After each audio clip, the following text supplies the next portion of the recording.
evening, everyone, and welcome to a very first of what may be a series or a regular deal of Saturday Stream, Scriberday's Fun Stream. I don't know. I have no good name for it. We'll figure that out as we go. Or as, who was it in the chat? Someone said it earlier. Defective Scribes Saturday Night Special. Oh, sorry, Detective Scribes Saturday Night Special. Could be defective. I'd take defective, too. Thank you, Somnambulation. Good evening, everyone. Welcome to a Saturday stream. I am experimenting with more staggering out my scheduled live streams for the week. So I'm not trying to do one a day or something like that. And so I thought I'd try a Saturday stream, take Sunday off, and then, of course, Monday, start making Monday the DEI Death Watch Day. Sort of spread things out, change things up a bit. You'll have to let me know what you think. Before we get into what's on my list today, who's joining me on this beautiful Saturday evening? Gold guy. I'm just messing up today. Detective. Gold guy gamer. Good evening. Alexander, hello. Plague Trucker Zach, hello. Keeverdam, hello. And thank you, Keeverdam, for providing the link to the GoFundMe's, guys. Up at the top of the chat box, we got 2 GoFundMe's for 2 veterans of the channel. Twisted Skipster is looking for some help in starting a wrestling club for his daughter and her classmates. So please take a look at that one. And Angela Arriaga is working on getting her home-based business going and needs some help with that. So please take a look at those when you have the opportunity. If you can donate, please do so. But even if you cannot, please do share those out on social media. That would be appreciated. So thank you for that ahead of time. And thank you, Keeverdam, for providing the links. Who else is here? Midnight's Edge After Dark. Well, that would be a Tom Connors, I'd assume. Hi, Tom Connors. Hey, Tom, if you're bored, you want to come on, let me know. Toot Sweet. Hello. Mike R. Hello. Shady Grin. Good evening. Who else is here? Spoonie the Rebel. Hello. And scrolling. Keep them doggies scrolling. Bridget. Good evening. Blue-Eyed Scream. Hello. Unfair Ophelia. Hello. Keldrig. Good evening. Alice Morgan. Hello. The Dead Man. Hello. Angelverse. Hello. Resolute Germ. Hello. Who else is here? Mike Savage. Blarg. Anybody else? Morgan King. Hello. Adabisi. Hello. Oh my gosh, it's like old home week around here. And to anybody I missed, anybody lurking, anybody in the future, good evening. And depending on what part of the world you're in, happy Mother's Day or happy Mother's Day Eve. Yes, I have a mother. I don't know if you know that. Not many people know this, but I have a mother. She spent 36 hours in labor with me to make me absolutely perfect on the way out. And here I am, rock you like a hurricane. This year, I did not get my mother flowers. No. You know why I didn't get my mother flowers? Well, because my father, who is going through leukemia treatment and such things, his immune system is nothing. And flowers could potentially carry things that would bother him or make him sick. So no flowers for Mama this year. Instead, I got her booze and chocolate. Because what better way to say I love you than with sugar and alcohol? Right? Right. Read by Nature. Good evening. And Simon Willikins. Let me get you there. Simon Willikins. Hello. Also, Advocatus Diaboli. Good evening. But yeah, so I got a whole bunch of stuff. I got a smorgasbord of different topics to talk about, to rant about, to look at. We got videos, we got articles, got a couple of war stories to provide. War stories. Let's start with that. So, for no particular reason, in the last week or two, I've become something of a true crime detective. Not that way. As you may or may not know, I have some roots and some friendships in the true crime content creator community out there. And from time to time, I do watch videos from channels that I'm not familiar with, on the off chance that, hey, maybe I'll find a new up-and-coming artist or something, or maybe I'll find somebody I could eventually interview for my now somewhat stagnant Living on Borrowed Crime series. Well, one of those channels I was looking at about a week ago or so, 2 weeks ago now, was something called The Evilist. I'd never heard of him before, but decided to check it out. And I saw something peculiar on their video. they had were doing a story about the what was the guy's name? Jared Dicus. Jared Dicus. Now, Jared Dicus, well, he married a lady, and then he removed this lady from existence shortly after their marriage in a very gruesome way. I won't go into the details for the sake of this being a family show, but if you really want to find out, you can look it up. Anyway, I was familiar with the case, and this channel, Evilist, had a video up about it. I was like, okay, I'll take a look. And as I watched this video, I saw that they had body cam footage and some interrogation footage. I was like, okay, well, that's pretty standard for true crime channels. But I also noticed something that has become more and more common these days, a mysterious blurring in the middle of the screen and in different parts of the screen. And I was like, okay, is that... Usually when you see blurring in a true crime video, it's usually to obscure, you know, personal information that might be on like a police officer's computer, or maybe some violent imagery in a crime scene, that kind of thing. I was like, okay, well, that's kind of standard. But it was just across the screen the whole time. And I kept thinking to myself, why is that? And then, for about 2 seconds at one point in this video, the blurring failed, or they messed up their blurring, and I saw what was beneath it. And I immediately knew I had to tell somebody, specifically the True Crime Atlas, because True Crime Atlas had watermarked their footage, as a good true crime channel should when you pay for either body cam or interrogation footage that you use in your videos, because you have bought that copy of the footage. It is yours by all rights. And True Crime Atlas, or pardon me, the Crime Atlas, had done so diligently. And the Evilist messed up and revealed where they got the footage from. They gave no attribution to the Crime Atlas. They didn't reference the Crime Atlas, credit them or anything. They were actively trying to obscure that they were using somebody else's paid-for footage. So the Crime Atlas, who I had solicited in the past for an interview, it just never lined up, I contacted him, and I said, just so you know, this channel's using your footage. And the guy's like, thanks. And it's nice to know there are good people out there. And within short order, the video was taken down. Because if there's one thing I don't particularly appreciate, it's people profiting off of other people's work and or labor. And that's one of them. The Dead Man, thank you so much for the poop emoji, the happy poop. Nothing better than a happy poop. Thank you, Dead Man. Appreciate it. Hope you're having a good evening. So I was like, okay then, well, I've done my civic duty for the week. No pun intended to the duty that Dead Man just dropped me. Midnight's Edge After Dark. Tom Connors. What dis be live stream, Saturday stream. If you're bored and or willing, I'm happy to send you an invite link if you want to come on. I don't know what you're up to. I wasn't sure about doing a Saturday stream because I don't know how many other possible friends and or compatriots I might be competing with unknowingly. I don't know everybody's schedule. I hope I'm not. But send me link. Sure. Okay. Well, let me get that cooking here. 1 second. There we go. There's that. There's that. And over to here. And where do we have? I will send it to the Tom Connors. Can I send it to the... I can. I can send it to the Tom Connors. All right. Sending it to your Mead the 4K account. Is that correct? Let me know. Or is there a... Let's see if I can find the Midnight's Edge After Dark thing real quick, just to make sure. Well, you let me know. I don't know if there's if you have a specific Midnight's Edge Twitter account. If you don't, I don't know. I don't know these things by now. I should know these things by now. Okay. Yeah, so I saw that, and I thought to myself, well, I've done my good deed for the week. Well, then the Evilist posted another video in the time that passed since then.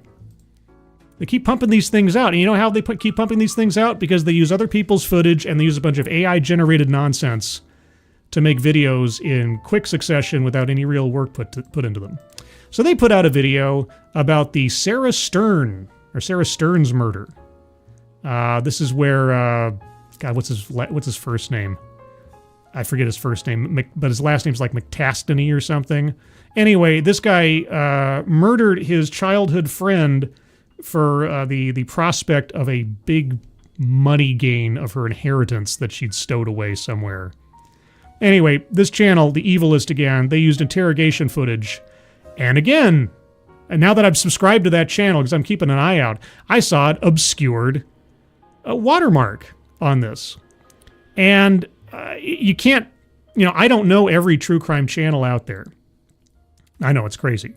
So I had to think to myself, well, okay, if I was a lazy true crime channel and I wanted interrogation footage, what would I type into YouTube? I just type in McTastany interrogation footage, and, a couple of options pop up.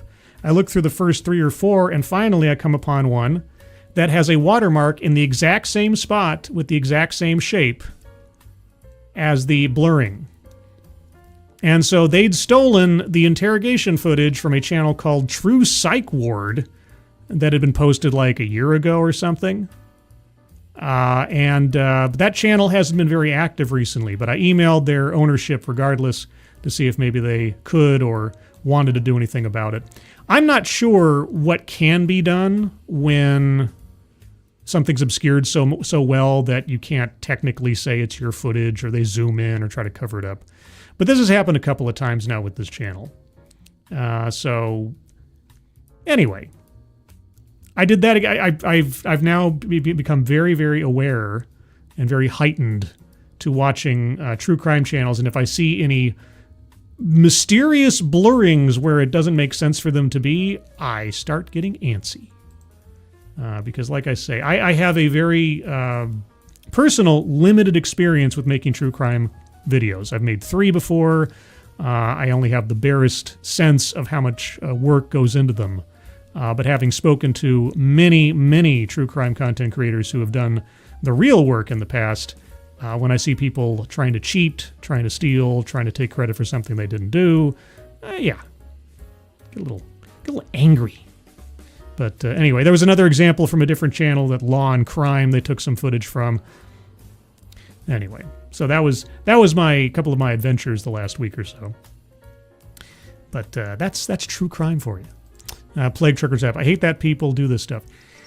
Yeah, I mean, if you're going to use... Here's the thing. There's plenty of channels out there. One in particular, Blue Dot Interrogations. I think it's Blue Dot Interrogations. They post a full interrogation footage on their channel, essentially as a community service. You can use their footage to make your own videos. You just have to credit them. You just have to, give them attribution in the description and mention something. The true crime channel Dreading did this recently. They took all of their interrogation footage from Blue Dot, and they made sure at the top of the show, this interrogation footage is from Blue Dot. We thank them for their ability to let us use this. By the way, here's a link to their channel. By the way, here's a link to their, I think there's their PayPal or something. It's like, go donate, go help them, go check out their channel, go subscribe. Just, contribute something back for the sake of the community, and don't take credit for things you didn't make. At the very least. Now, if you find watermarked footage from a channel that is not volunteering their information for public use effectively, that's when you have to contact them directly before you use it. And I can't speak for every crime channel out there, but I know plenty that would be more than willing to if you just ask them first and give them an idea of what you're going to do with their footage. I did this for a couple of my true crime videos. I wanted to find some good music. And it's really difficult on YouTube sometimes to find really good music that's not already copyrighted that you're not going to run into a problem with. And I found a channel that had some really creepy true crime music that would work. And it had a note on there that said, if you're going to use my music, just send me a link to the thing so I can take a look at what you're using it for. And that's all I need to do. And I was like, okay. So before I even posted my video, I sent a link to this guy and said, hey, I've used a couple of your tracks in my video. Here's a link. It hasn't been published yet. Is this acceptable to you? And the guy was like, yeah, thanks for contacting me. Many people don't. And I'm like, well, I follow the rules. And if he'd said I couldn't use it, I wouldn't have used it. Just basic manners. It's not that difficult. Let's see. And Tom Connors says, just ask me for music. You've heard my Nosferatu. It's true. And in fact, Tom Connors has given me 2 tracks in quite quick succession on my election night coverage. Where is it here? My super duper dramatic. Here we go. I'll turn it up a little bit. There we go. Yeah. It's got my EDM. And then it goes down a little bit. But then we get like real dramatic, like news music. Here we go.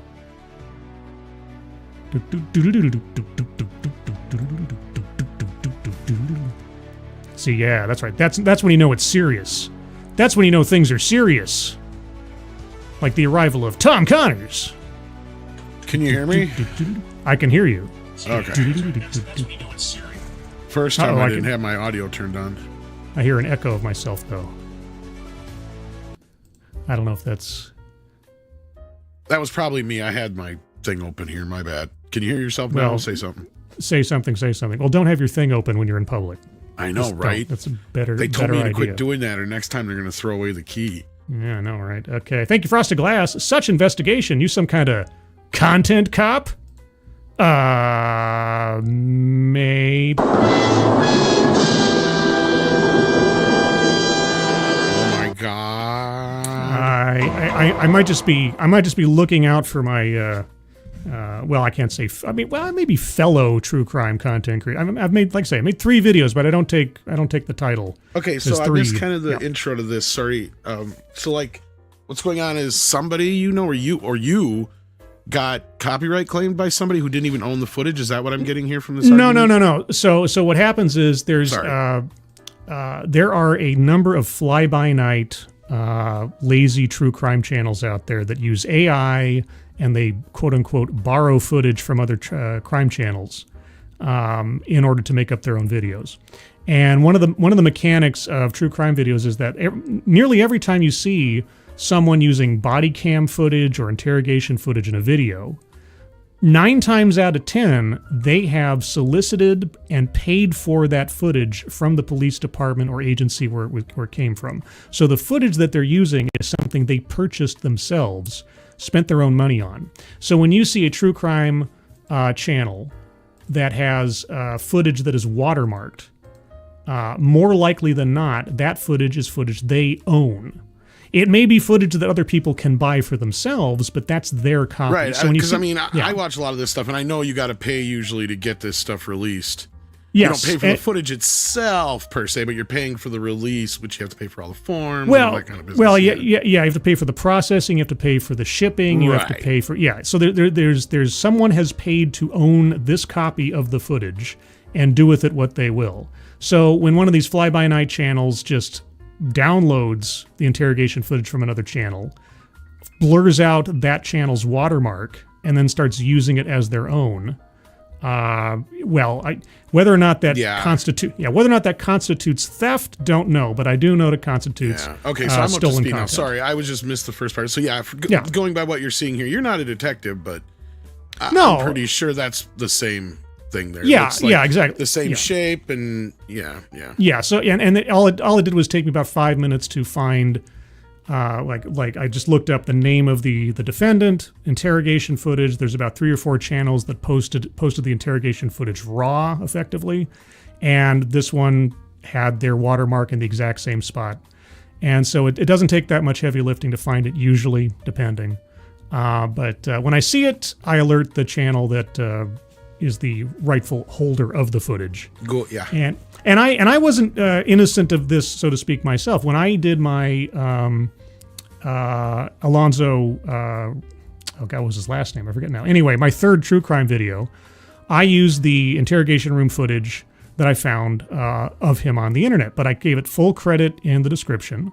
And ultimately, TMZ copyright claimed my video because I used their footage. Even though I gave it attribution, I couldn't complain. It's like, well, yeah, I mean, it's their footage. They paid for it. And I was just doing it as an experiment anyway. So I got zinged for that, but I didn't mind. I was just doing it as a project. So yeah, if you borrow somebody else's footage or use it in some way, shape, or form, just give credit. You may still get copyright claimed. It's not an indemnity from, someone copyrighting claiming on you anyway.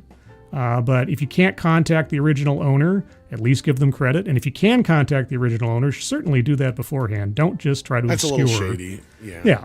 Yeah, don't try to obscure their watermark or anything. I mean, I'm not against, because I've done it myself where I don't like it when I have to deal with, like, they'll put out, and this is the problem, is 9 times out of 10, it's not even the person who's watermarked it in these cases when it comes to, like, behind the scenes footage that gets leaked out a lot of times, because a lot of times I can't even originate where it comes from, but everybody's posting the same footage with their own watermarks on it. So I'll try to find the original footage or the original pictures that don't have those watermarks on it, unless I specifically know that person put those out there, which generally Andre will credit within the video. But I see what you're saying, and especially if you're going to go throw your own on top of it, because I've seen that. That's the one that bothers me more so, is kind of what I'm getting at. Yeah, well, I see channels where the interrogation footage is awkwardly zoomed in mechanically, or there's some kind of floating watermark cover-up or something. Yeah, so anyway, but that was just one little adventure I had this week. So what's this show about? It's name subject to change. Well, so it's transitional? So I was starting to get a little haggard by scheduling myself for multiple streams on successive days. I know this is not any alien territory for you. You do streams all over the place. But I actually took yesterday off for the first time in like 6 years. Yeah, so what I'm trying to do is keep at least one day in between my scheduled streams, so I'm not getting myself all anxious about timing and schedules and time slots and things. So I used to do a Sunday stream, or I have done a Sunday stream, and then of course immediately Monday I'd do Midnight's Edge, and then a couple hours later I'd do my DEI show. And that's just too much, sort of me trying to keep everything in my head at the same time for 2 days in a row. So I do a Saturday stream now maybe, and then take Sunday off and do the Monday stuff, and then Tuesday off, and then Wednesday I'm on Midnight's Edge, and Thursday I got TED Excellence. So I try to keep a little space in between, because I have a full-time job elsewise that takes up plenty of my attention and energy. So if I'm not worrying about schedules, I've got every weekday I've got a deadline or 3 deadlines for several other things. So if I have to keep another one floating in my head the whole time, like I got to get this done before then, or there's this, and even though I'm not obligated to do Midnight's Edge in the morning, I like doing Midnight's Edge in the morning. So if I can, you can pop into meet sometimes too. So if I can, if I'm able, or I have the bandwidth, so to speak. But anyway, so Saturday, this is just an experiment to see how this goes. It's just kind of a random show. Strange words going on here. Experimentation, transitional. Oh, sorry. I'm getting hints. Last week I got to make everything gay. I have learned this over the years now. Yes, I know. It's reflex. You might want to look into that. Last week I had Andy Masterson on. Oh. No, that wasn't for Andy Masterson. Yeah, we talked comic books and stuff. But speaking of comic books, let's talk about a comic book upcoming. You want to talk about an upcoming comic book? They still make those? Yeah, I know. Doctor Doom's son locks lips with Killmonger as the secret of the Superior Avengers heats up.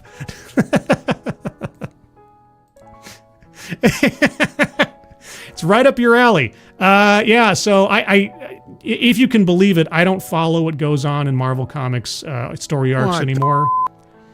But apparently Doctor Doom has his own Avengers that are the Superior Avengers, because those of you might remember long ago, there was a series called Superior Spider-Man, where Dr. Octopus took over Spider-Man's body, unbeknownst to everybody, and decided to try to best his arch nemesis by being a better Spider-Man than Spider-Man. Well, apparently Marvel is taking the word superior and decided to put it up there against, I guess in this instance, the Avengers, because now you have a whole bunch of villains being Avengers. Does that sound familiar to anybody? Do they have diplomatic immunity? I don't know, but all I do know is that he's drawn. I guess the storyline is he's pulled different versions of villains from other dimensions to become his teammates so that they don't fight against him or something. If this was 20 years ago, it'd kind of be an interesting idea to do something like that. But right now, and then you show me this. I know. So I'm just like, everybody's doing this crap like constantly. I don't get it. So Doctor Doom has a son, which is a character that's been around for decades, but wasn't really his son. It was just kind of a brainwashed kid that he took as an orphan. Sort of, if Doctor Doom was Batman, this would be Robin. That's pretty twisted. Yeah. And then Killmonger, who I guess has been de-aged down to a teenager again or something, or it's a different version of Killmonger. I don't know. But anyway, so the whole twist is that, oh, they're kissing, but Killmonger's getting ready to stab him in the back. So is it all a ploy? Is it a honeypot op or something? I don't know. It's a gay op. But I saw this and I was just, okay, sure, Marvel. Boy, I'm ready to buy this comic book. Adabisi, thank you so much. The writers must come from Mediker's Tumblr. You got to wonder. It's like, I wonder part of the team, writing team at Marvel sits around and says, hey, what's the worst possible thing we can do with the IP today that they'll pay us for? Oh, how about this? But also, speaking of comic books, it's Andy Masterson. Hey, Andy. Andy, if you're free, you can also pop on if you'd like. Yeah, Christoph. It's Christoph Vernard, or however you say his last name. There was I actually own a Fantastic Four comic book where the Fantastic Four are attacked by quote-unquote Doctor Doom in a way that is something that Doctor Doom did like decades previously. Like Doctor Doom had put anti-gravity somethings or other on Four Freedoms Plaza and tried to send the Four Freedoms Plaza up through the stratosphere. And then in this comic book, it happens again. The Fantastic Four are like, why is Doom pulling the same trick twice? But it wasn't Doctor Doom. It was this kid who had been brainwashed into thinking that he was Doctor Doom, and he was kind of reset back to like 30 years prior. And so his plans and his ideas were all from data bank from decades earlier, and so they were like fighting the same fight over again. That was kind of interesting. But those are the days. So anyway, that sounds something comic booky compared to this crap. Yeah, like I think Doctor Doom had disappeared, and so like there was some kind of fallback plan because Doctor Doom, like Doom will live forever no matter what. If Doctor Doom dies, his entire memory will be downloaded into a new body, and Doom will live again. That's how he's got it planned out. And so the kid was like his backup. Didn't Tony do basically the same thing? Given how they've done Tony Stark over the last several years, I wouldn't be surprised. Well, I think because isn't he downloaded into the computer that Riri uses? Because that was the whole thing, is they said that Robert Downey Jr. might be doing the voice for the computer in her costume. Oh, I hadn't heard that. Yeah, and I think that was something they stole straight from the comics, I thought. But again, I haven't kept up with a lot of these, and a lot of my knowledge is mostly just from reading like the breakdowns from annuals and stuff. I didn't really follow a lot of comic books. Like, and I've never made a secret of this. My big thing with comic books is I was big into like comic book adaptations of movies.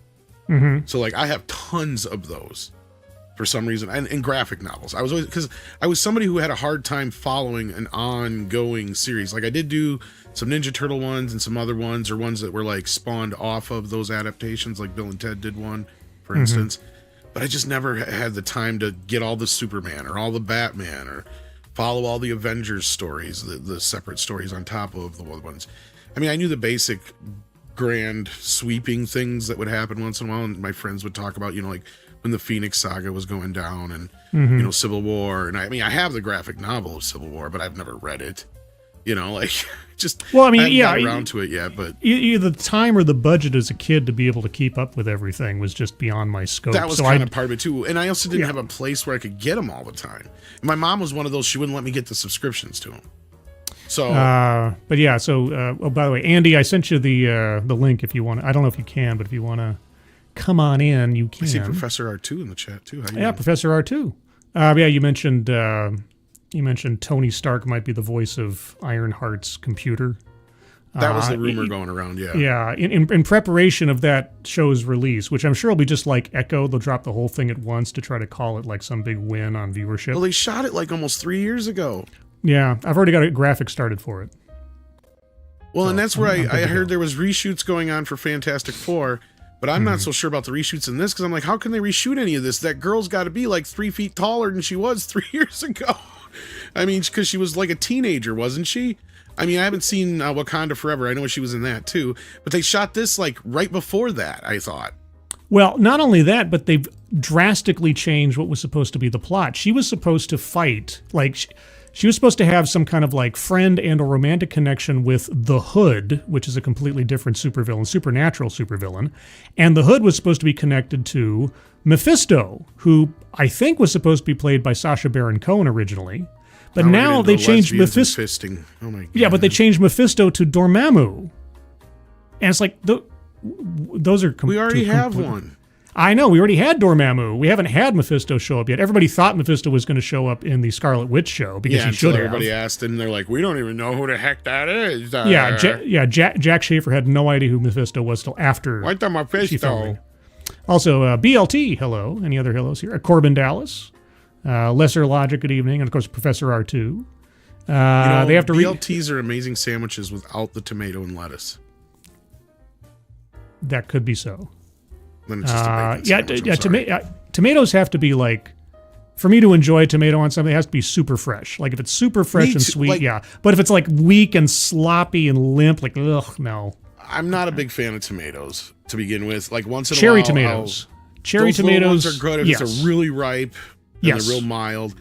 Otherwise, once in a great while, but you're 100% right. The best sauce is made from fresh tomatoes, too, in my opinion. But anyway, let's see. You were reading this, and I rudely. Professor 2 says they have to reshoot the scene where they show the Black Lives Matter plaza in D.C. that has now been painted over.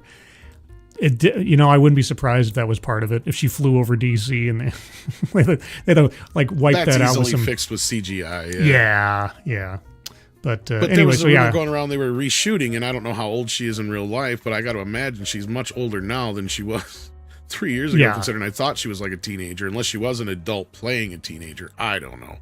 And I'm wondering how the whole story's stupid, in my opinion. But yeah. Well, not only that, but with the oncoming Avengers series, the Thunderbolts you've already had, Fantastic Four, how or are they even going to try to make it fit within the current continuity? Are they just going to? I think their only hope is just to make it sort of its own standalone thing without too much reference to other properties. Right. I think they were anticipating or planning on using her a lot more, and then when the reaction to Black Panther happened, and now that they're bringing back,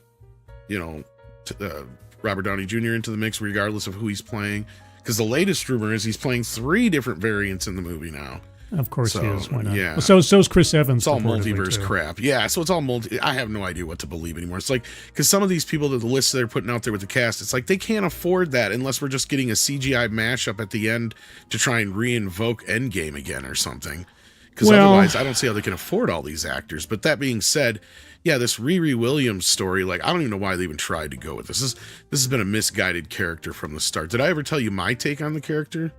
You've probably heard it. I might have. Wait, really haven't?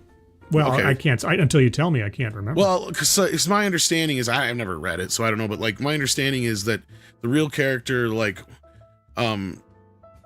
she like stole his equipment and stuff like that, or something. Yeah. Like that. So her origin story, and there are people out there that probably know this much more in detail than I do, is that she was in class and some teacher of hers was telling her that, if you work really hard, you can be just as smart as Tony Stark. And she says, well, I'm going to do better than Tony Stark. And I'm like, well, go ahead. And she's like, okay, I will. Yeah, and so she ended up stealing one of his suits and reverse engineering it and then making her own suit. And then somehow that moxie and ingenuity impressed Tony Stark to the point where he sort of like supported her, helped her out. I've never read the comics, didn't put a dime down for it. He kind of probably would do something like that because that's like, a thing to do. But my version is this. You know how Robert Downey Jr. in reality, in real life, goes to these children's hospitals and brings them like artificial limbs and stuff like that. I know that directly. Yeah, one of my family members is a recipient of that. Yeah. Use that, but what you do is in the story, you have a little girl come up to him and she goes, Mr. Stark, tugs on his shirt. Do you have a brand new heart in your bag for me? Because I got a bad heart and it don't work right. Oh. And he just breaks down. So he goes home, creates her a heart just like his. Just like his, gets it done. And then years later, you flash forward, like he mentored her all throughout the years, got her into school and all that kind of stuff. And then years later, after the death of Tony Stark, a few days later, this big, huge crate shows up on her front yard. And inside is an Ironheart suit. And it says, it's inscribed inside the heart, you are my heart, my Ironheart. Are you ready to ball? Exactly. That's how you make these characters. How hard is that to do? Right?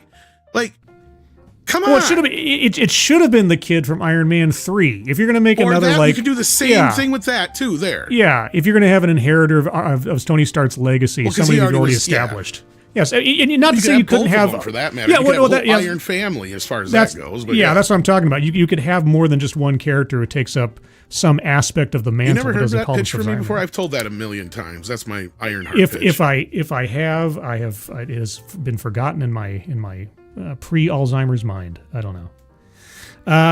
Let's see. Well, I don't see an Andy Masterson. Maybe he's cooking up, but let's see. But the key is she already has the heart, so right, and that makes more sense for Ironheart. Yeah. Well, on a completely different note, how about some terrible true crime news?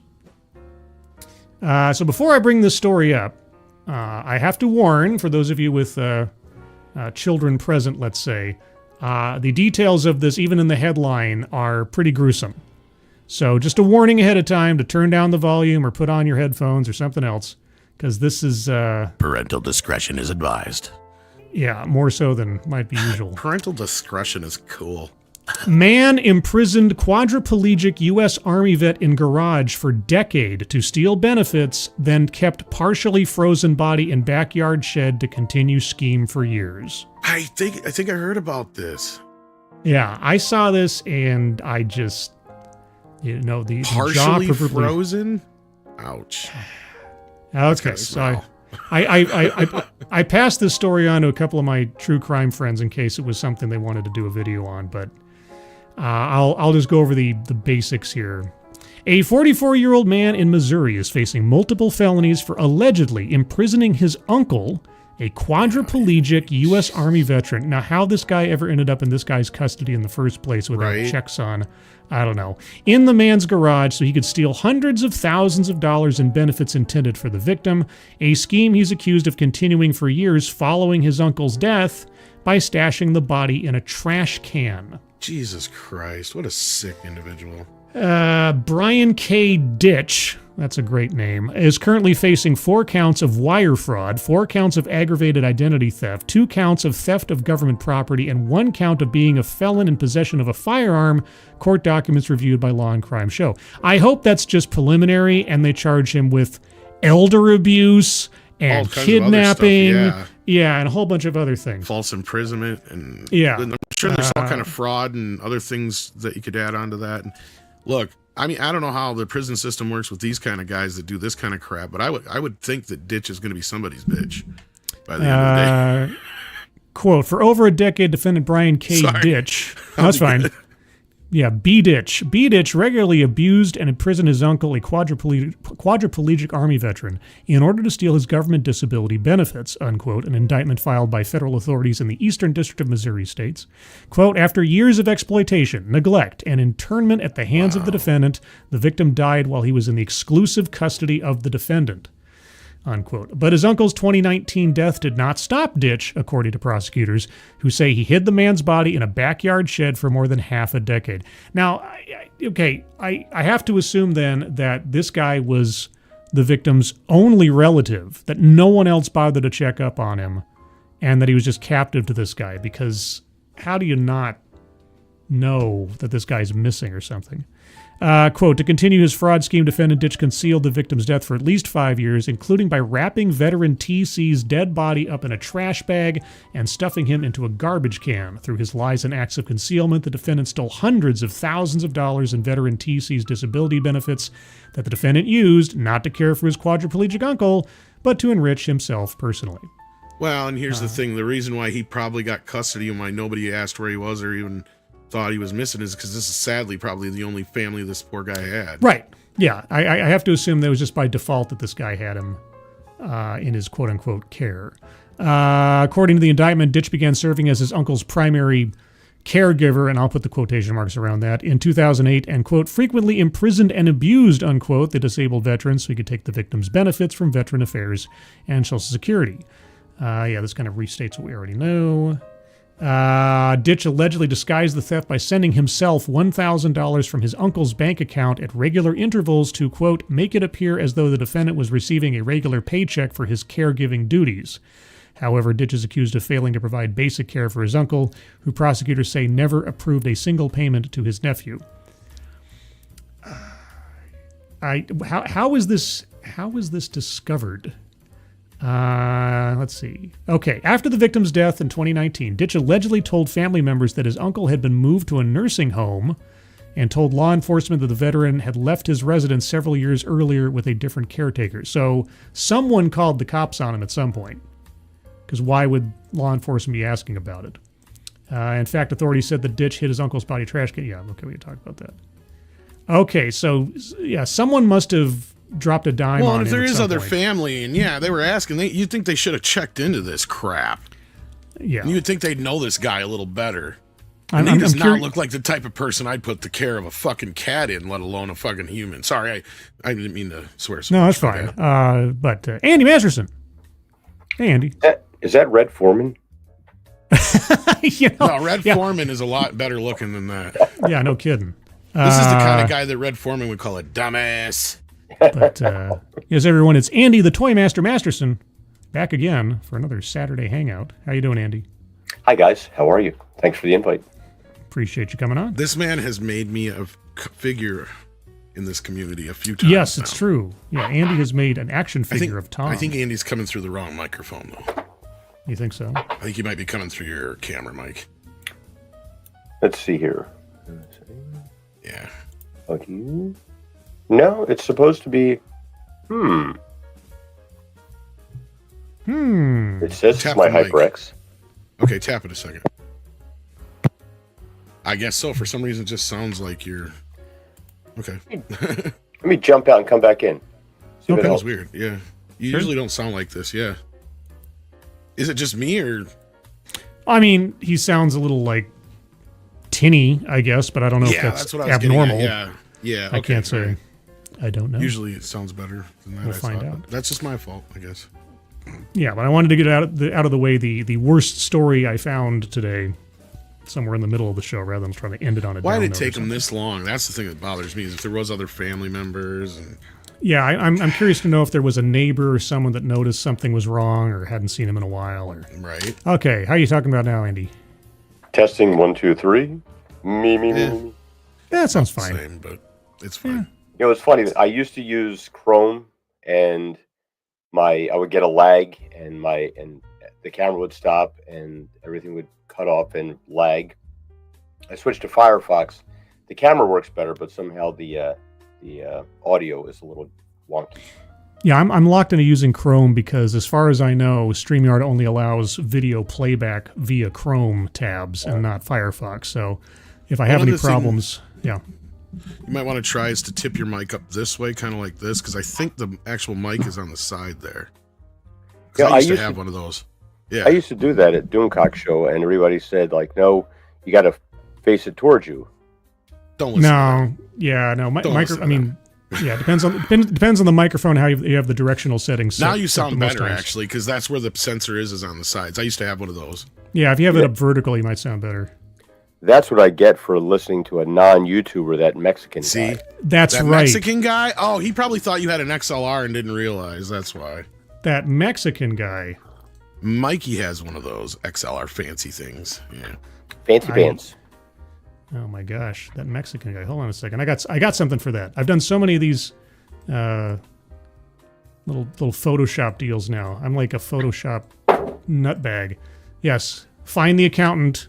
It's a tax season. Now, see, why the hell the studio didn't use that line? No, that's not their line. Their original line was, "Do you like puzzles?" And I'm like, no. It's a tax season. Come on, guys. Anyway, what you got there, Andy? Oh my gosh. Oh, I love it. I love the shirt too. It's the I'm so gangsta. Look at that. Yeah, rapping Tom Connors. Gangsta as fudge. That's right. This is going out as commission. I heard about that. Who bought it? Rocky Drago. Oh wow! I didn't know I had that many cool fans out there. I just have to finish your accessories for your DJ Tommy C. Oh my god! I love it. I adore it. He's so adorable. See, I adore him. Well, let's see. I had something that I think both of you might be interested in if you didn't see it. Now, I've seen the video clip. I don't know if it's on here, But Robert Rodriguez was on with Joe Rogan the other day or last week, and he talked about his plans and the ultimate fate of his Conan Netflix series. It was an interesting interview because him and Rogan talked a lot about Frazetta art. They talked a lot about what Rodriguez's plans were for Conan at the time and how it all fell through a little bit. And so Bleeding Fool, our friend Chris Brawley over at Bleeding Fool, put out a story today. And so I thought I'd go over this a little bit. This might end up being Midnight's Edge in the Morning fodder on Monday. Could be. But Robert Rodriguez, the filmmaker known for his bold genre work, recently revealed new details about his ambitious pitch for a Conan the Barbarian trilogy during an appearance on the Joe Rogan Experience. Longtime fans of Robert E. Howard's original Conan stories must have felt a mix of excitement and frustration for what seems like an out-of-reach dream project for fans hoping to see Conan return to the screen in grand fashion. Rodriguez explained that after Netflix acquired the rights to Conan in 2020, he pitched a trilogy that would follow Conan through his classic literary arcs: Conan the Thief, Conan the Buccaneer and Mercenary, and Conan the King. He even discussed the project with James Cameron, hoping to bring the painterly, epic style of the original stories to life using modern technology. And basically, he said to Joe that what he wanted to do was basically bring Frazetta's artwork to life. Like make the show look like Frazetta's artwork and find actors that could fill those roles, and then use digital technology to make the landscapes and everything conform to that art style, which would have been amazing. Let's see. Quote, Netflix had it, I went and pitched it to them, and then they let the rights lapse. Sometimes it's too much baggage for a character, Rodriguez told Rogan, adding, quote, no one has captured the spirit of Conan from the books yet, unquote, though he praised Jason Momoa's performance as the best on-screen Conan so far. Well, that's not, now, all deference to Jason Momoa, that's not saying much since Conan's only been portrayed about 3 times on screen. And the problem with that is the first half of the movie when he's younger Conan, if I remember right, is the better part of the movie where it's more... Yeah. Yes. And then the last half is where it goes off the rails. Yeah. Yeah. His origin story in surviving the attack by the raiders before he goes back to his village, and there was a child actor doing it. Right. That was an amazing piece of Conan lore that Jason Momoa had nothing to do with it. But Jason Momoa's performance is more book accurate in the sense that he's more charming and intelligent than Arnold's kind of meathead version. But, kind of. Yeah. In that respect, and I believe that's basically what, because I think Rodriguez, wasn't he an executive producer on that Conan too or something like that? I don't know. I can't remember now. I think at that time that was when he was oh wow, we got stuff in there about Usk. Look at that. What now? They probably already talked about it Friday, it looks like, maybe. Yeah, the collapse of the Netflix project is only the latest in a long line of failed attempts to bring Conan back. Before Netflix, Amazon also tried to develop a Conan series, but that effort was reportedly abandoned over concerns about, quote, toxic masculinity, unquote, as revealed by Midnight's Edge founder Andre Einhorn. I've tried so many times to get that right, I'm not going to try anymore. According to Andre, Amazon's original plan was to create a Game of Thrones-style adult fantasy series that would stay true to Howard's vision, but executive turnover and shifting priorities led to the project's demise and it being replaced with Wheel of Time. I'll just add that part because that's what happened. Dodged a bullet. The what now? Dodged a bullet. Well, I mean, under that management, I wouldn't want to have Conan be managed by Jennifer Salke. Yeah. Or overseen by her or anything else. So yes, exactly. It's kind of it's a silver lining after a fashion. Because I'd rather have a good Conan show, or I have no Conan show rather than a bad Conan show. Yeah. After Netflix let the rights lapse, the Conan intellectual property reverted to Conan Properties International, a subsidiary of Heroic Signatures, which manages the rights to Howard's creations. Frederick Mellenberg, president of Heroic Signatures, has since commented that they are now working with a major filmmaker, don't know who that is, who is both, quote, great and a true Conan fan, unquote, but details remain under wraps. Well, I hope that's true, and I hope it comes to fruition. Andre's reporting has been instrumental in clarifying the behind-the-scenes turmoil that has plagued Conan's journey back to television. In his interviews and analysis, he's highlighted how the failures of previous adaptations and the success of projects like Conan Exiles have pushed the rights holders to be more cautious about future partnerships, aiming to avoid weak partners and ensure a faithful adaptation. For now, Rodriguez's trilogy remains an intriguing what-if for Conan fans. The character's future on screen is uncertain, but the enduring interest from filmmakers and the passionate fan base means the saga is far from over, which is a Dune reference. But anyway. There you go. One thing I know from Malmberg, and especially just talking to him myself, is he really wants to get this right. He really wants it to be something the fans want. It has come to the point where if there's been any stalemates, it's because they have stayed true to the character and they refuse to bend and break the way that Amazon and Netflix has wanted them to. Rodriguez, he's one of the guys I would be like, yes, let him handle this. Is he still the same director he used to be? Not really. But I think this is something he could, he had the right idea. His pitch there, this is the first time actually hearing about this. His pitch there is perfect. Yes. Brilliant. It's exactly what it needs to be. A planned trilogy. You make it look like the Frazetta covers. Done. That's all you need. Yeah. And that is always going to be the pushback, because the modern audience studios hate a true to form Conan. They hate it.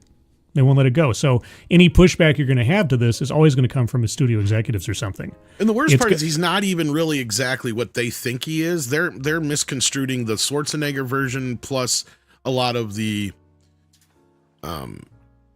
persona of the idea of what people think Conan is really more. And if you read the books, heaven forfend anybody actually goes and does that before they make a judgment on this, you'll see that for all intents and purposes, in relative terms, Robert E. Howard was a progressive author when it came to the power of women as related to Conan. Conan was always subservient to, or at least on equal terms with, women who could match him in wit and skill. And so when he encountered Red Sonja, well, she was right up there. When he encountered Valeria, she basically became his side, not almost his equal, if not his sidekick in the one adventure that she had. So it's not as bad as you say. Although they always go back to the Frost King's, Frost King's, the Frost Giant's daughter. Frost Giant's daughter. Which is the only time he's ever violated somebody. And it was because they screwed him over or whatever in the first place. So yeah. The Frost Giant's daughter. Conan intimates that he will take this woman by force because of his lusts and passion, and that's about as far as it goes. It never actually happens, but that's it. It's like the one poison pill to the entire thing that they always point to. Deadman, thank you so much. Off to watch Script Doctor, but no matter where I am on YouTube, there's always a Midnight's Edge YouTuber out there. Good night, Scribe. Good night, Deadman. And say hi to Script Doctor for me. That's right, he has his scripts on Saturdays. See, I wanted to try to find a time where I wasn't going to, make somebody have to choose between, but Que sera, sera. That's what replays are for, though. Yeah. So there you go. Conan, does hope still spring eternal? Yes. Do we have any definitive information on when that might come about? No. But I know Andre knows more than he can let on, and he don't even tell me crap, so because I'm real bad at keeping secret. Yeah, Andre's got an inside track to this stuff. I cannot tell Tom because he might blab. Yes. Tom is like the Tom Holland of the Midnight's Edge universe. Or Chris Claremont or Alan Cumming. Take your pick these days. Everybody's dropping the T. Tom is a sieve for secrets. Yeah, that's what's always called out at hockey games when I was a kid with my dad. When you wanted to curse the other team's goalie, you just cheer out "Siv, Siv, Siv," especially when you missed catching a hockey puck. Right. Anyway, what else do I have on deck here? Well, I have a couple of videos. You guys up for looking at a couple of promotional videos? Sure. That's what Scoutmaster Kevin asked me. Okay, then. This is sort of in my usual wheelhouse of places and institutions pushing DEI. Now, I thought first I'd start with something that is, at least in my mind, instantaneously, quote-unquote, problematic. This comes to us from hold on, let me make sure I get this right here. The Texas Public Policy Foundation. And the Texas Public Policy Foundation is giving us an introduction to DEI in K through 12 classrooms. Now, depending on the entity we're going to be having referenced here, I don't know which it is yet, you have to keep in mind that any institution accepting federal financial assistance, like public schools, is purportedly constrained by the Title VI of the Civil Rights Act of 1964, which says that simple justice requires that public funds to which all taxpayers of all races contribute not be spent in any fashion that encourages, entrenches, subsidizes, or results in racial discrimination. So, let's see what they have to say about putting DEI into K through 12 schools. DEI, diversity, equity, and inclusion. Yes. You've been hearing that acronym tossed around anytime we talk about higher education. Not just higher education. It's education writ large. But then, I guess maybe the mundanes out there don't pay attention to it as much as I do. But it's not just in our universities. You're right. DEI is embedded in our public education all the way down to kindergarten. Isn't that a little disturbing? Isn't that more than just a little disturbing? Should be. So what is DEI? I don't know. Put simply, If anything, it's just teaching them how to be racist. Yeah, it's teaching them to assess themselves and others on the basis of their skin color or their historical context in most instances. What people are bad, okay? Yes, yeah. You have the mystic chords of memory through melanin count attach you to the crimes You were or the born victimhoods of the racist. past. Yes. focus on exactly what's in the name. Yeah, exactly. And also, guys, do you know that the Democratic People's Republic of Korea is exactly what those words mean? Just so you know. Diversity, equity, and inclusion. Mm-hmm. The idea is to elevate marginalized voices. I like how he puts the quotation marks around it. Quotations, Yeah. He put the quotation marks around it. Okay, marginalized voices. How do you assess who's marginalized? In other words, it's looking at external characteristics like race, gender, and socioeconomic status when making decisions on who to hire or promote or which works to read in class. Okay, no, hold on. Okay, I got something for this too. That hits Title VII because you're not allowed to hire on the basis of race. You're not allowed to promote on the basis of race, religion, color, national origin, etc. You're not allowed to do that. Now, as I'm listening to this, I kind of hope it's a Poe, because it's so obviously contrarian to established law and policy that it seems like you have to know you're saying something that implies illegality, don't you? So I'm wondering, for his sake, I guess, if this isn't some kind of like satire. But at the way he same did time, the quotations, it's starting to make me wonder. Yeah, it's starting to make me wonder. Okay, so just for everybody in the chat, I didn't pre-watch this, but if this is not satire, it is the most like absolute absence of self-awareness. Let's give up. Okay, by the way, if somebody can look up, because I don't have it in front of me here, Texas Public Policy Foundation. Is that a real, like, pro whatever, like, actual entity? It's not like a put-on? Because if it is, this is brilliant. If this is a put-on, I love it. In theory, it's supposed to ensure that a diverse array of voices are heard and that everyone has a fair chance of success. Yeah, but... no matter where they come from. Yeah. In theory, He said that in is. theory, But the proof is in the pudding, and the DEI pudding is rotten. Oh, I was fooled. Yeah. Oh, I confess, I was fooled. I was fooled. Oh boy, we have a fellow traveler here. Oh boy, they got how me. we should have known this was fake is because this guy was not white. Oh man. Okay, well then now I wasn't sure before, but now I'm a fan of the Texas Public Policy Association or whatever. Let's see what they have to say. Oh boy, they pull you in. They pull you in, and they have the quotation marks. Oh boy. Okay. In reality, DEI promotes the very racism and classism it's supposed to eliminate. Yeah. Administrators look at it as another box to check. Yes. Is it just we me, have or is enough- this like Mexican George Molo? I don't know who George Molo is. You don't know who George is? George?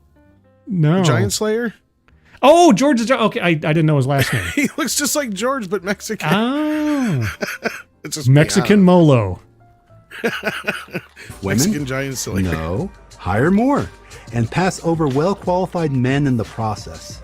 Do we have enough minorities? No. Hire more. Okay, yeah. So I completely confess I was taken in by the title. I thought this was a pro DEI deal, and I'm happy to say it's not. And pass over other well-qualified applicants. In Texas, we banned critical race theory and any sort of state-sponsored racism in our K-12 schools. Yay, Texas. But that culture of division, exclusion, and inequity remains. Yes. DEI offices have been renamed to things like organizational transformation, access and opportunity, and family and community engagement. Yeah, like I say, DPRK. It's exactly what the label says. Black Lives Matter. That's all it means, guys. Just have to look below the surface. What are they doing? What are they promoting? What are the actual mechanisms of their programs and policies? And this is what I keep mentioning on my DEI show, is that it's great to see organizations and entities that have been pushing this stuff for years seemingly on the run after pressures being applied. The problem is, unless or until actual consequences befall those that have been pushing this stuff and continue to push this stuff under different names, until audits are done of the programs and activities of organizations that have been pushing DEI stuff to see if they conform and comply with federal civil rights laws, until there's actually someone who has to be held to account and sets a precedent for this, it'll just go underground. They'll just change the names. They'll try to hide. And so I'm still waiting for the Trump administration to take action. Now, we've seen colleges have their federal funding either capped off or threatened, which is great. But it really comes down to private institutions that, like private companies and things, not the organizations that accept federal funding, either through contracts or because they're schools or something. Those are relatively low-hanging fruit because the federal government has a direct line of consequence to pull that funding if they see anything awry. The private companies, well, Google's not really private, they have federal contracts, but many companies out there who are big business that have been doing this stuff for years, they need to be audited and consequences need to befall them. Otherwise, it's just going to keep going. Moral hazard will apply and they'll just keep doing it because there's no downside. And it has to be something more than a slap on the wrist fine. Doge for everyone. Well, yeah, exactly. Well, no, the EEOC and the civil rights arm of the Justice Department need to be given authority to go and audit these organizations that have been trumpeting DEI stuff for their organizations' policies and practices to see how or if they have ever conformed to existing civil rights law. A story I read not too long ago put it perfectly. I wish I'd thought of it in this way. The laws have not changed. It's the amount of risk companies are taking by engaging in this stuff that has changed. Because an unenforced law is not a law to be worried about. And that's why these companies have been getting away with this stuff for so long. Anyway, let's finish this up and we'll move on to the next one. In reality, they do the same things. Promote gender ideology, eliminate meritocracy, and push inappropriate conversations on children. Yes. Let's look at some examples. I love examples. I'm always looking for examples. In Round Rock, the school district held a drag show in front of kids. Why? Because those marginalized voices needed to be elevated, of course. Of course. Oh, wait, I have something for that. Hold on. My timing is everything. No, not that. Of course! Of course! There we go. In Richardson Independent School District, the executive director of DEI argued that boys should be able to room with girls if the boys identified as girls. Is that all it takes? Oh, I'm sure nothing could possibly happen that would be of bad outcomes for that one. Yeah. I'd love to know the executive director's. It's like they forgot the reason they separated them in the first damn place. Exactly. As recently as this year, they allowed that to happen and put female students at risk. In Houston, the Houston Independent School District flat out socially transitioned a child without the parent's knowledge. Well, of course. Why should the parents be involved? It's the child's choice. They know exactly what to do in their non-adult brains and being guided by creepy adults at schools. Except when why it comes tell the to pew-pews, right? And right, yeah, no. Yeah. Or drinking or signing contracts or it all getting depends tattoos. on what they're capable of deciding. Right. Yeah, they can't decide to take themselves off to war or drive a car or anything, but they have every knowledge, have considered every contingency regarding possible changes to their body chemistry and the ramifications mentally and emotionally of self-confusing their gender. Obviously, that's what a 9-year-old can do, Mm-hmm. Yeah. And in Dallas, Irving, and Hutto, so-called youth coordinators advised undercover journalists on how to circumvent Texas transgender laws. Youth coordinators. Boy, couldn't make anything sound more sinister in that context. And those are just the people we caught. This is just the tip of the iceberg. Oh boy. Woke activists and progressives have infiltrated every aspect of K-12 education. Yes, they've been allowed to do so over the last decade or more. I don't know how easy it's going to be to uproot it after this much time, but I hope they're working on it. It's time that comes to an end. Mm-hmm. It's time to free our kids from DEI. Yes. To follow this issue and others, go to texaspolicy.com. Well, heck, I'm going to start following texaspolicy.com because they sold me. They took me in on a PO, and I was sold on their initiative. So there you go, guys. You know, just like I know now. I was fooled. But, yeah, so just another plug for Monday will be the next episode of DEI Death Watch. I got some stories about other things going on. It's starting to slow down a bit. I knew that the blitz of DEI stories would start to plateau at a certain point, but I'm hoping it'll pick up again soon. But anyway, what's going on elsewise? Who's in the chat now? Advocatus, children are perfectly capable of deciding they want to work in the mines. I know. Well, might as well put. Hey, they have small hands that can get into those crevices that adult hands can't. That's why we have to put them in there. Perfectly legal. Go back to the 1920s and that kind of child labor. Read by nature. Then you hear about the case where the teachers march the girls into the changing rooms and order them to change in front of a boy. You know what? I'd like to pretend that you're just making that up, but I have a feeling that that's a real story, which doesn't make me happy. Also, Bryant Barth. Hail. Hail, hail. The gang's all here. And Rand American, and they did it politely. I know. They took me in. This first couple minutes, I was like, uh-oh. And then, of course, Tom and I both started laughing. We saw the quotation marks. Like, uh-oh. Self-quotating. It's senior staff reporter and chief Florida correspondent Colleen Bernier. Every day is a yay with Colleen Bernier. Hi, Colleen. Nice to see you. Yeah, Colleen used to be one of the top contributors of stories to the old podcast I did with Ranting Monkey and Satsu 2 Cents. We'd get stories submitted from the audience, and Colleen was almost always there with Florida stories. So I called her our chief Florida correspondent. Scribe, I just put you that Texas policy thing on your Twitter page. Oh, cool. Thank you. I will take a look at that, and I'm going to try to contact those guys. I'm going to see if I can maybe talk to one of those guys on a stream. That guy in particular, maybe, to say, hey, I've been looking at this stuff for years. Would you mind coming on and talking about this? Because I've been looking forward to trying to find somebody like of similar mind on this in a more professional realm to discuss these things. I just never had the opportunity because it was always kind of, off to the side, or there wasn't a whole lot of support, and now that it's become a national issue, maybe it'll be easier for me. We'll see. But in that same vein, you remember where Rachel Ziegler was supposed to be going after Snow White? Arby's? Well, purportedly she was going to Broadway, or off Broadway, or something. But now she's got other movie roles. So when I saw this little video pop up, I thought to myself, uh-oh, maybe this is something that might be interesting. What is Broadway doing about diversity behind the Broadway curtain? This was published just the other day, so it's hot off the presses, everybody. You guys curious what Broadway's doing? I mean, of all the places, does Broadway really need any more diversity? Is she going to be Judas to Cynthia Erivo's Jesus? I don't know. In fact, I don't know if Rachel Ziegler's even in this video, but I just remembered Broadway was where she was headed. And given her political predilections, I was curious to see what the real scoop is. Now, for all I know, this could be another Poe. Let's find out.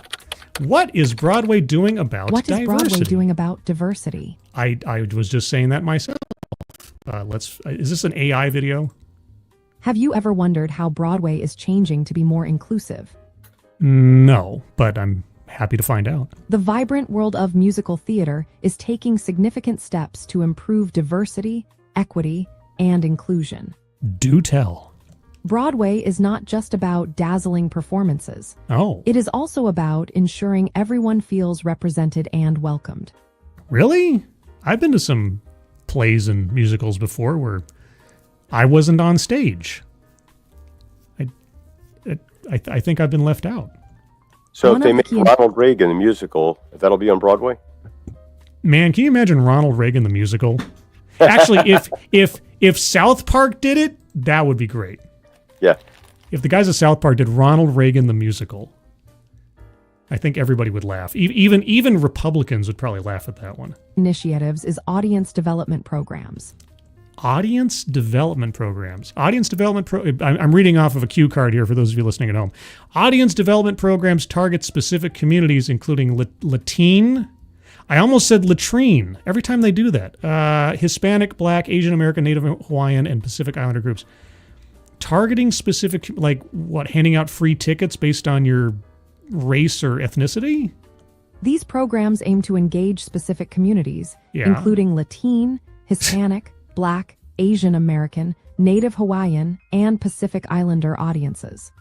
I wonder how they're doing that. By focusing on these groups... You mean demographics, you mean? They're not groups.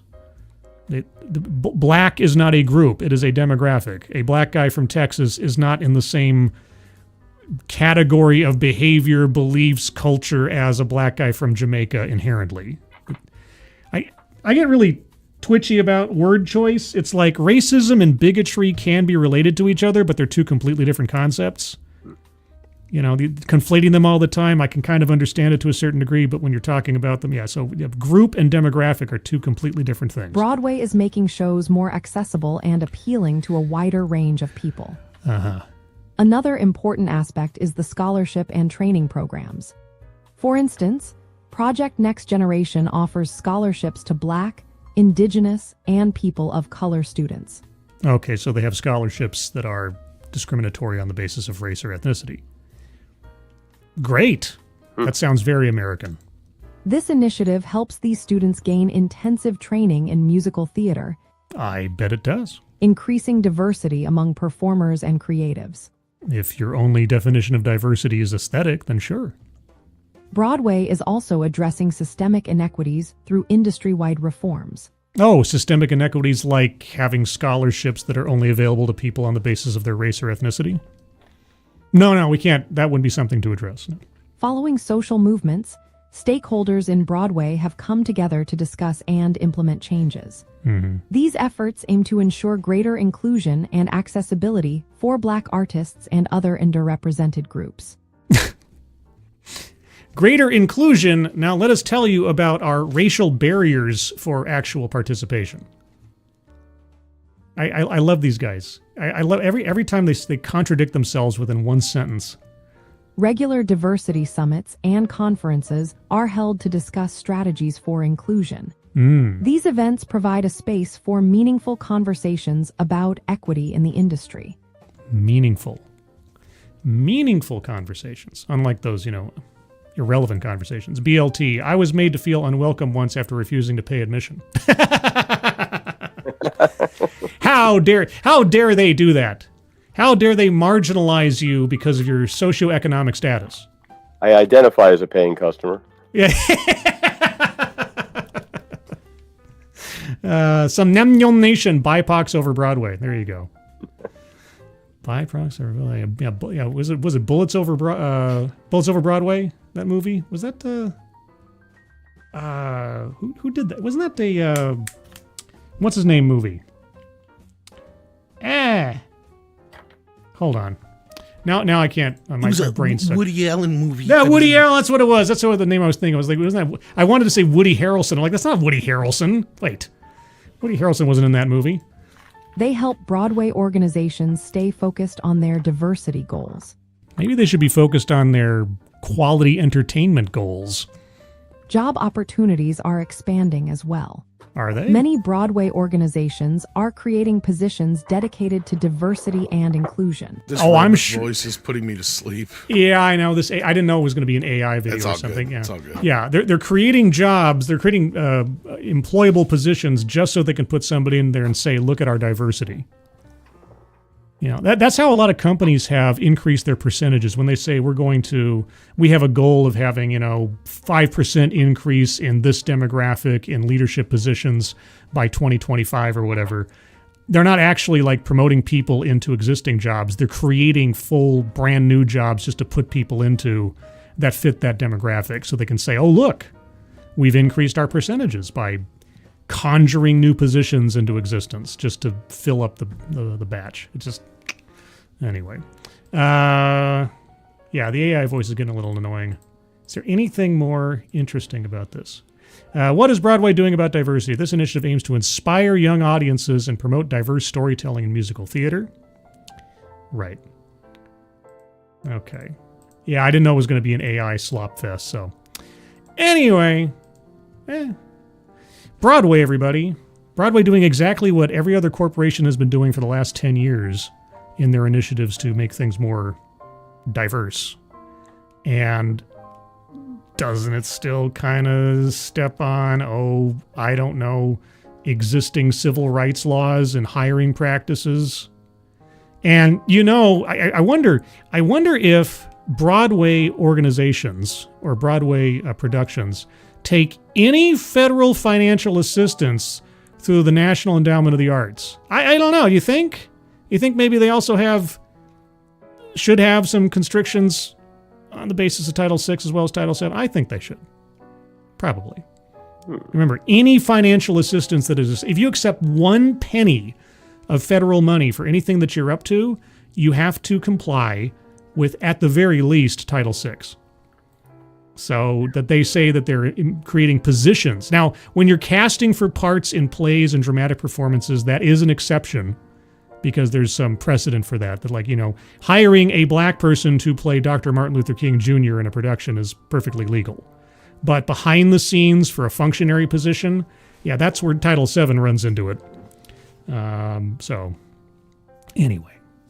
Also, just quick in the chat, Twisted Skipster's here. Hi, Twisted Skipster. Also, everybody to remind, at the top of the chat box, there's 2 GoFundMes up there. One of them is for Twisted Skipsters, and his daughter is trying to create a wrestling club for his daughter and her classmates, looking for a very modest sum of $500, so not a lot.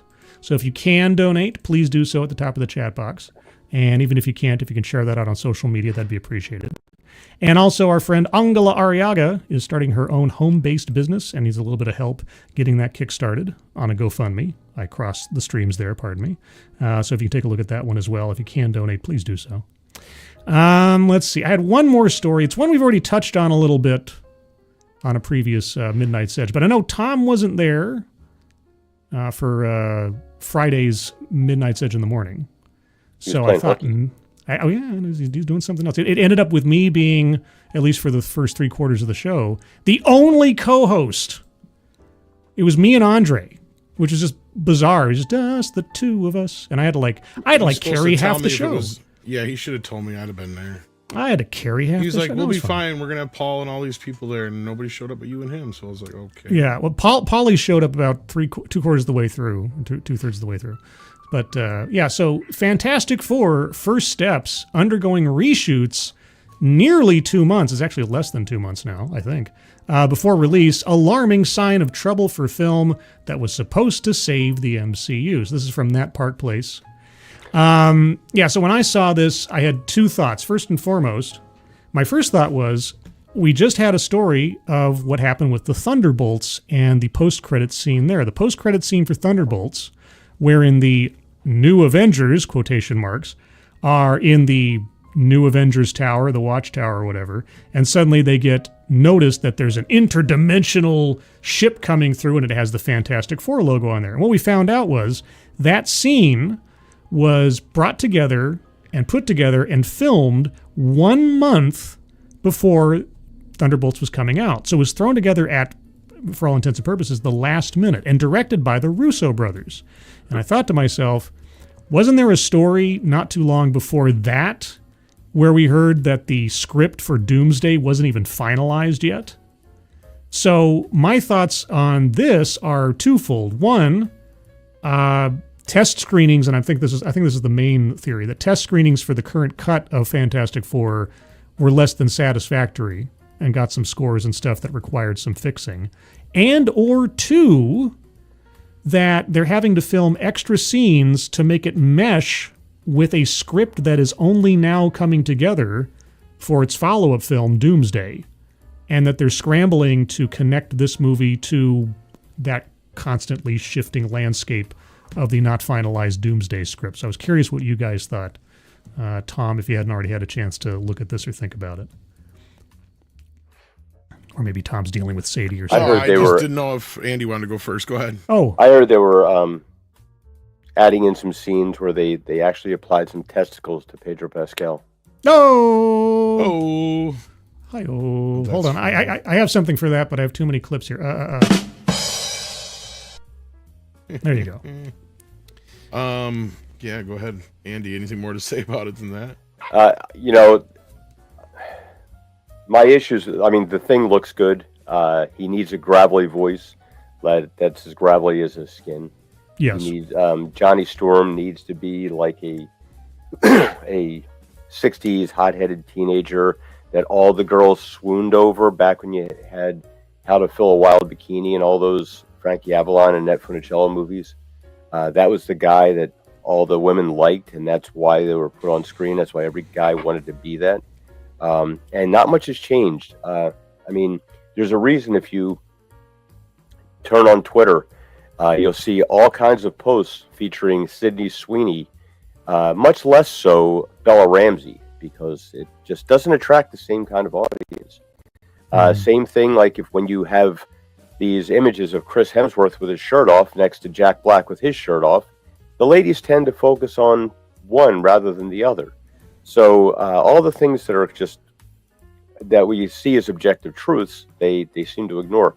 And what really scares me with this is the version of Marvel after they got the message. They're like, oh, we get it. We see where we screwed up. We're going to fix that. And apparently they got the wrong memo because they didn't quite figure out that every single thing that they think of doing is probably the last thing they should think of doing. I don't have high hopes for this. I think it's going to have a massive fallout the following week.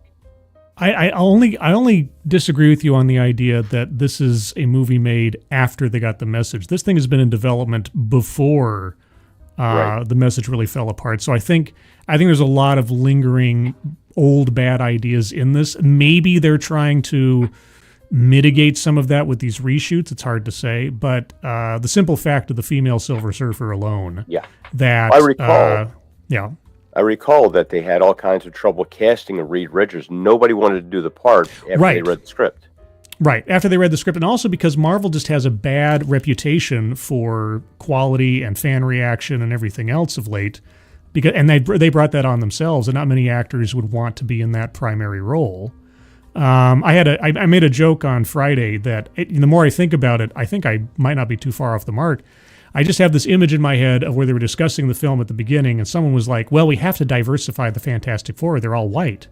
And somebody said, well, we can't do that. So we said, well, if you're not going to diversify the Fantastic Four, then I want a female Silver Surfer. And like, oh, okay. We'll give you that. I know some of the reshoots seemingly show Silver Surfer. I'm guessing before her becoming the Herald of Galactus. I think there's at least some photos out there of the actress in like a blue dress or something on a waterfront. I'm assuming that's going to be some kind of flashback scene where she basically gave herself up as tribute to Galactus to save her planet or something. But other than that, I'm curious to know what needed to be done right now. Now, as Andre pointed out on Friday, this is not the most short notice reshoots that Marvel has gone through in its history, but it's pretty close. And so, Tom, I don't know if you had a chance to look at or think about this too much, but look, I'm not surprised. This is typical of Marvel. We've been distracted with Superman to be talking about this enough. I mean, there's been a lot of issues going on with this behind the scenes that we've reported on, then we move on to other things. And now the community is just trying to start to catch up with this, and they're just trying to process all this information of what they're getting. And at the same time, you've got, I don't know what they're doing on the other side. This is just typical Feige redoing, these shots and reshooting stuff just like always. This movie's going to be a mess. Just like every other Marvel thing. It's kind of like with this Thunderbolts movie right now. I haven't seen it, but look, there's a lot of people I hear making kind of excuses for it. And the best praise it keeps getting is it's the best Marvel movie in a while, or as Andre put it, it's the best of the worst Marvel movies. Yes, that's how Andre put it. And on that score, I guess I could ish agree, except it's still really bad. Yes, and also Genti Maxi, hello, in the Great White North. Scanner Daffley, hello. She found the surfboard in the garbage, and you know the rest. Kay Roberts, with our luck, it'll be riding back on the Silver Surfer only with ginormous moobs. Oh. Yeah, I know it might be just a sort of paranoid streak in me. I still think that part of the dynamic here is just not only that the movie itself probably had some baked-in problems, but I think, and I'll say this, you can correct me if I'm wrong, ultimately, I think that there is a power struggle behind the scenes because the Russo brothers have been given carte blanche by the edict of Robert Downey Jr. to even come back to the Marvel Cinematic Universe to be able to do whatever they want, and it's conflicting with the previous plans and or nebulous story threads that ran through both Thunderbolts and the Fantastic Four, and now, like at the last second, they're having to reconstitute certain things or rearrange stuff to fit with a Doomsday project, which is almost apropos, that has only now started to take shape at the 11th hour. And so they're having to do all this extra shooting of different scenes or make some pickups or have some things that connect this to the next movie or to the next two movies because they're effectively having to write two scripts at once between Doomsday and Secret Wars. And I think the Russo brothers are a bane in Marvel's existence right now just because of how much power they've been handed to try to save the franchise. That's my guess. I could be wrong. But as I told Andre, between Robert Downey Jr. saying he'll only come back if the Russo brothers direct those movies, you effectively have the inmates running the asylum over there. And I don't know how much power or control the executives actually have over the Doomsday Project, and consequently all the related projects that precede it. Do you think I'm nuts? Well, I think that Marvel, I think no one is willing to put out an idea because they're terrified of being a scapegoat. This failed because this was your idea.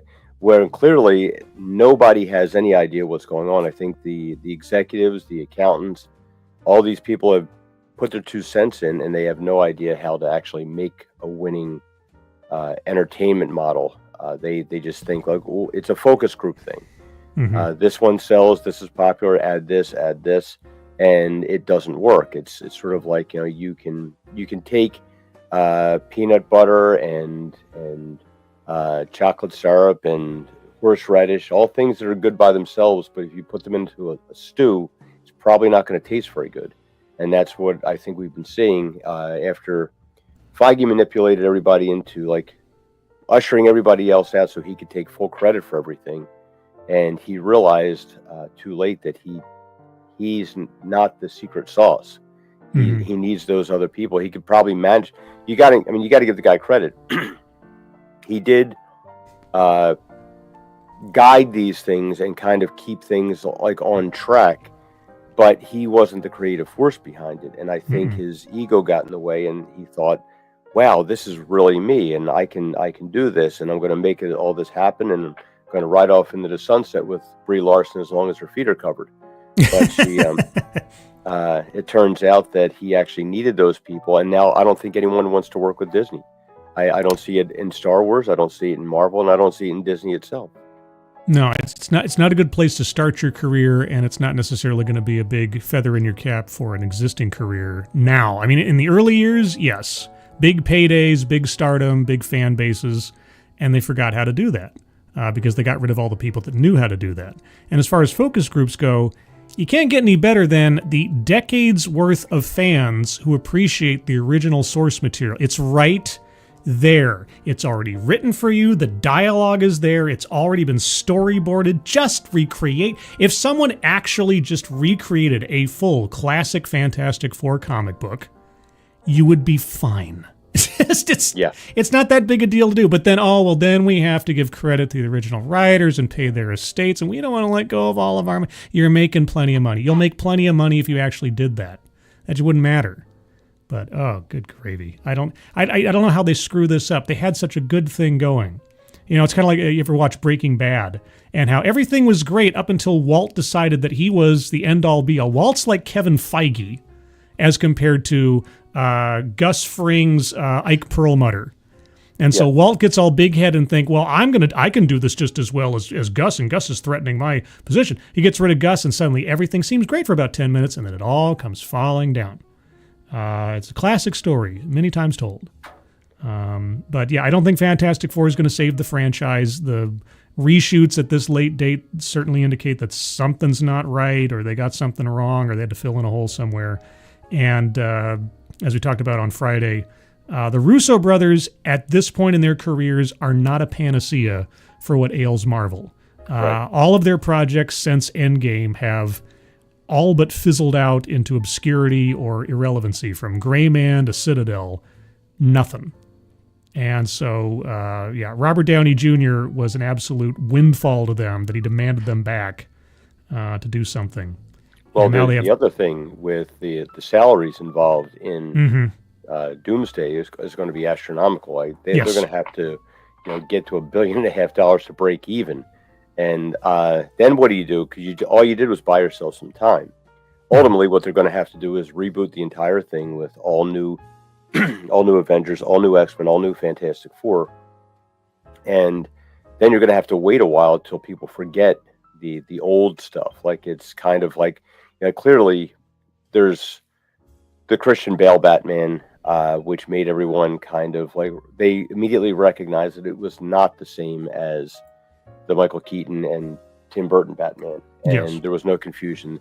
And then you had the Snyderverse Batman, which no one confused the Christian Bale with the Snyderverse. And then you had the Pattinson Batman, which is clearly very different than all of the other ones. You don't see it as a continuation. So people are going to have to understand that, and you're going to have to let it sit for a little bit. And I don't think that anyone there, well, they can't really afford to, because it's sort of like assets in your back stock room. You're paying taxes on those things that you own. It's not making you any money. It's not generating you any money. And this is where Disney is really having a problem, because they don't have anything except for the occasional thing that makes the money. Yes, you've got ESPN, but they're starting to lose at the parks. They're starting to lose. Disney Plus isn't bringing anything. The cruise lines, I guess, they're still doing well, but then the movies, every once in a while, you can't offset these massive losses with the occasional win. You're going to have Lilo and Stitch that will be huge, but that and Deadpool and Wolverine and maybe another Avatar movie. How long? I don't know the audience for Avatar. I've never seen any of them, but I understand, it's a big spectacle, but people get used to that sort of thing. So Disney's not going to have anything to save them when they come along with this next big thing. So they're investing all this money into it. Do they actually have it? And then what happens afterwards? Well, the only thing that they could do, because like you say, yeah, they can't just like take 10 years off from Marvel films and come back after everybody's memories have faded. The only thing they can do is, as far as I'm concerned, slow down the pace of releases. So maybe only 2 movies a year, if that. And also be far more selective in what properties and who they assign these things to. But that kind of thinking, and also get rid of the interconnectedness of all the films. Stop making every film a homework assignment for what came before. These have to be standalone, effectively episodic outings for different characters or teams, and then just end it. They don't. You can have cameos, you can have references, but they cannot be dependent on one another. They have to stop that. But all of that is going to require, I think, a complete change in management. And they're not going to do it. You know, Iger's not going to give up until the very end. Feige is not going to give up unless he's dragged out. So unless or until there's a massive change in mentality and philosophy at the top, yeah, it's a juggernaut, no pun intended, but I'll take it. It's a juggernaut that cannot be stopped because of the momentum they've already put into it and the expectation for themselves. And they keep thinking they can reclaim the success of the past, but they can't because they don't know how, because they forgot, or if they ever knew in the first place. But anyway, I'm going to start winding down. Any final thoughts, Mr. Connors, on anything we've talked about here today or elsewise? I like turtles. All right. Well, there you go, everybody. Tom likes turtles. What you got coming up in the near future, Tom, that anybody should know about? I'll probably be on Flashcast later, I suppose. We'll see. All right. Well, trying to take it easy. Yeah, please do. That's what I'm trying to do. And Mr. Masterson, what do you got going on? I'll just be doing. I do have to make a video on this new body that I picked up the other day. I got to do a review on it, but I have to dress it because it's anatomically correct. And is this a true crime video that's in the making? Here, you picked up a body to dress up. Yeah, that's we shoved it in a bag and we drove it to the dump. That's what happened. Okay, well, if anybody wants to watch Andy Masterson and his corpse party, go check out the Andy Masterson channel over on YouTube. And Tom Connors has the appropriate look on his face for that one. Also, check out Midnight's Edge After Dark, as well as Midnight's Edge on YouTube. I should be on Midnight's Edge in the morning, Monday morning at 9:05 a.m. Pacific Time, noon 05 p.m. Pacific, Eastern Time. Monday. And elsewise, for sure, you can find me here Thursday night at 6 p.m. Pacific, 9 p.m. Eastern for TED Excellence, or the planned subject matter. I know it sounds repetitious, but I didn't do it this week. Instead, I opted for Do We Have Free Will? But next week, unless something more amazing comes across my threshold, the subject will be the text message that changed my understanding of DEI. I can't wait to find out whether it was for the good or for the worse of this person's opinion, but we'll find out Thursday. But otherwise, everybody, thank you for attending my flagship attempt at a Saturday night stream. Do let me know what you thought about it in the comments below. Or if you are more ambitious, you could always join my Discord server. Do you know I have a Discord server? I have a Discord server. If you'd like to join the Discord server, a link to the Discord server is in the chat right now. Click on that link and you'll find yourself on the landing channel called Say Hello. And in addition to saying hello, you have to say the secret word. The secret word tells me you're not a bot, actually watch the stream, and have thus earned the right, the privilege, the entitlement to join the Discord server. And today's secret word is, Tom, what's the secret word? Gubernatorial. Andy, what's the secret word?